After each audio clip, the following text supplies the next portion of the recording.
Hello guys, আমি আবারও চলে এসেছি বাচ্চার একটা হেলদি রেসিপি নিয়ে। 6 মান্থের উপরের বাচ্চার খিচুড়ি রেসিপি।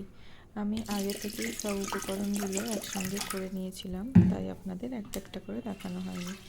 এখানে আছে চাল, মুসুরির ডাল, পালং শাক, গাজর, অল্প একটু চিকেন।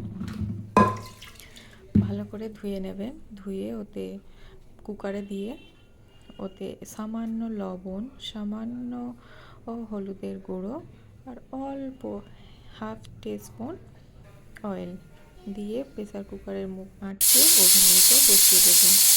বেশি না, 5 থেকে 6টা সিটি পড়লেই শেষ হয়ে যাবে। তারপরে তৈরি হয়ে যাবে বাচ্চার হেলদি খিচুড়ি রেসিপি।